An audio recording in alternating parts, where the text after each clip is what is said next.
Welcome to day two a slice of my day just for you.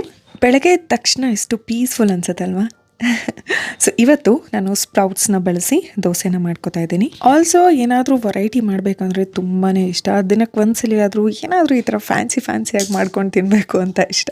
So that ಹೊರಗಡೆ ತಿನ್ನಬೇಕು ಅಂತಲೂ ಜಾಸ್ತಿ craving ಆಗಲ್ಲ ಆ್ಯಂಡ್ ಹೆಲ್ದಿ ಆಗೋ ತಿಂತೀವಿ. ಸೊ ತುಂಬ ಜನ ಕೇಳ್ತಿರ್ತೀರಾ ನೀವು ಹನಿ ಯಾವುದನ್ನು ಬಳಸ್ತೀರಾ ಅಂತ. ನಾನು ಆಲ್ಮೋಸ್ಟ್ ಒಂದು 7-8 ತಿಂಗಳಿಂದ ಇದೇ ಕಂಪ್ನಿ ಹನಿನ ಬಳಸ್ತಾ ಇದ್ದೀನಿ. ನನಗೆ ಚೆನ್ನಾಗಿ ಅನಿಸಿದೆ. ಎಲ್ಲ ಸರ್ಟಿಫೈಡ್ ಹನಿ ಆಗಿರೋದ್ರಿಂದ ಅದನ್ನೇ ಬಳಸ್ತಾ ಇದ್ದೀನಿ. ಇವತ್ತು ಸಿಕ್ಕಾಬಡೆ ಬಿಸಿ ಡೇ, ಸಿಕ್ಕಾಬಡೆ ಕೆಲಸ ಆಯಿತು. ಆದರೆ ಸುಮಾರು ಶೂಟ್ ಮಾಡೋದನ್ನ ಮರ್ತು ಹೋದೆ. ಸೊ ಇದೆಲ್ಲ ಆದಮೇಲೆ ಸಲೂನ್ಗೆ ಬಂದೆ.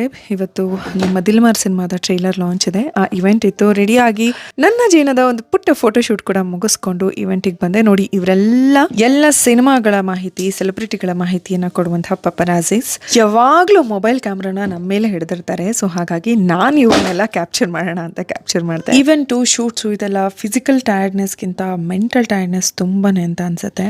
ಪ್ರತಿಯೊಬ್ಬರ ಕ್ಯಾಮ್ರಾಗಳು ಕಣ್ಣಾಗಿರುತ್ತೆ, ಕಣ್ಣುಗಳು ಕ್ಯಾಮ್ರಾಗಳಾಗಿರುತ್ತೆ. ಒಂದು ಮಾತಾಡಿದ್ರೆ ಹೆಚ್ಚು, ಒಂದು ಮಾತಾಡಿದ್ರೆ ಕಡಿಮೆ ಆಗುತ್ತೆ. ಸೊ ಮೆಂಟಲಿ ಸಿಕ್ಕಾಪಟ್ಟೆ ಟಯರ್ಡ್ ಆ್ಯಂಡ್ ಯಾವಾಗಲೂ ಅಲರ್ಟ್ ಆಗಿರ್ಬೇಕಾದಂತಹ ಕೆಲಸ ನಮ್ದು. ಅಲ್ಲಿಂದ ಬಂದು ಒಂದು ಹಾಫ್ ಅನ್ ಅವರ್ ವರ್ಕೌಟ್ ಮುಗಿಸಿ ಸ್ವಲ್ಪ ಹೊತ್ತು ಜೇನು ಜೊತೆಗೆ ಆಟಾಡಿ ಅವ್ರು ಊಟ ಮಾಡಿ ಮಲಗಿದ ಮೇಲೆ ನಾನು ಊಟ ಮಾಡಿ ಸ್ವಲ್ಪ ಹೊತ್ತು ಬುಕ್ ಓದಿ ದಿನವನ್ನ ಎಂಡ್ ಮಾಡಿದೆ. ಸೊ ಎಸ್, ನಾಳೆ ಸಿಗ್ತೀನಿ.